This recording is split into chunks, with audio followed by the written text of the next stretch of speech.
आजिकार topic होची भक्ति भावरे बंधा प्रभु निराकार।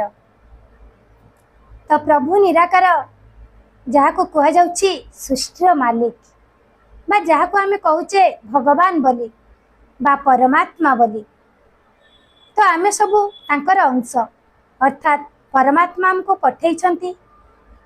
तो तापर भी मध्य आम भितरे रही सबु कार्य करई दउछंती, किंतु आमे जानी पारुने जे आमे भाबुचे आमे सब किछि करूछे। थरे चिंता करिबा जेतबेले निश्वासटी प्रभु नेई जाउछंती तो सेतबेले आमको सब बोली कह जाउछि। सब कोन उठिकी किछि भी करि पारुछि, किछि भी करि परिबो नाही, काहेकि ना तार किछि क्षमता नाही। सब किछि क्षमता भगवान देइथांती आ भगवान नेई जाइथांती। सेइथिपई कह जाइछि भक्ति भावरे बंधा प्रभु निराकार। तो आमे भक्ति करिबा भगवान को, जानिबा आमे भगवान को, भाव रखिबा प्रभुଙ୍କ साथीरे आमे भाव रखिबा। जेमिति कह जाइछि कुसंग करिले सम्मान चली जाए आउ सत्संग करिले सम्मान बढ़ी जाए। तेणु आमे चिंता करिबा आमे गोटे मनुष्य जन्म पाइछु, प्रभु अति दया करिकि देइछंती। जहाँ को कह जाइछि मानव जन्म हेउछि दुर्लभ जदि गोविंद करे भाव। तो प्रभु अति दया करिकि सुंदर मनुष्य जन्मटिए देइछंती। तो सुंदरता कर्म मध्य आवश्यक रहिछि। तो सेइथिपई सुंदर भावरे सबु महापुरुष माने बुझेई दियंती भक्त भावरे बंधा केवल प्रभु निराकार।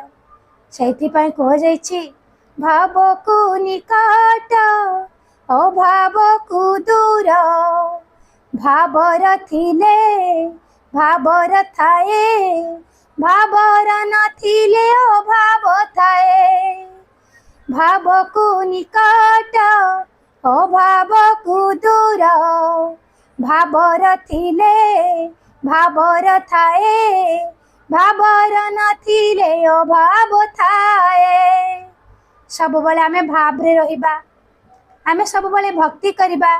सबु समय रे भक्ति एमिति दिन नुहे जे आमे सोमवार भक्ति करिबु, मंगलवार करिबु नाही, गुरुवार करिबु, शुक्रवार करिबु नाही। तो आमे प्रभु को जानिकी हर श्वास रे प्रभु को ध्यान रखिबा, प्रभु को साथी रे भाव रखिबा, प्रभु को भक्ति करिबा जो परी भक्ति प्रहलाद करिथिले। तो जेते जहाँ भी बाधा विघ्न आसीथिले मध्य कौनसी तांको क्षति करि पारि नथिला, काहेकि ना तांको पाखरी स्वयं प्रभु थिले। तो जहाँ को कह जाइछि नारायण बोली। तो से बहुत सुंदर भक्तटिए थिले प्रहलाद, अर्थात से भगवान को विश्वास करथिले आ से भगवान को साथी रे भाव रखिथिले। तो सेहीपरि भाव आमे भगवान को साथी रे रखिबा, काहेकि ना ए संसार रे आमे जहाँ किछि करूछे तो सबुठी पाउचे दुख, किंतु सुख केवल सत्संगर सरगर सुख मिली थाए। आमको आमे जेतेबेले भगवान को जानी पारू, जेतेबेले सत्संग रे बसु, सत्संग रे मजी जाऊ, तो प्रकृत रे सरगर सुख आमको मिली जाई थाए। से सरगर सुख तो आमे जमिति सुंदर भावरे कह जाइछि एइटी सरगर सुख प्रभु, एइटी सरगर सुख।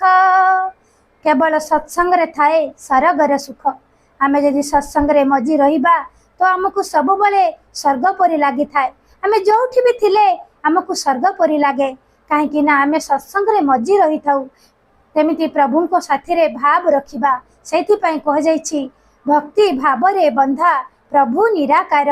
निराकार आम पाखरु किछि चाहंती नाही, आम पाखरु केवल भाव भक्ति श्रद्धा तो नम्रता संस्रता ए सब दिव्य गुण को आमे निजर करिबार अछि। एई सब दिव्य गुण को जेतेबेले आमे निजर करिबा, प्रकृत रे आमे ये स्वयं निराकार प्रभुंकर गुणगान करिबा, निराकार प्रभु को देखिकी गुणगान करिबा, निराकार प्रभुर प्रचार प्रसार करिबा। ये निराकार जहाँ को आमे कहूचे दुनियार मालिक, दुनियार मालिक समस्त को तैयारी करिसंती आ दुनियार मालिक स्थिर होई रहिसंती। तो से दुनियार मालिक को आमे जानिबा, दुनियार मालिक साथी रे भाव रखिबा, दुनियार मालिक को आमे भक्ति करिबा, तेबे जाय आमे प्रकृत रे जानि परिबा जे सत कथाटी होउछि केवल भगवान को भक्ति रे भाव रे आमे बांधी परिबा। आ सेइथि पई मध्य कह जाइछि केवल भक्ति भाव रे बंधा प्रभु निराकार। आशा करुच्ची भिडियोटी आपण मानकु निहाती भल लागिथिबो।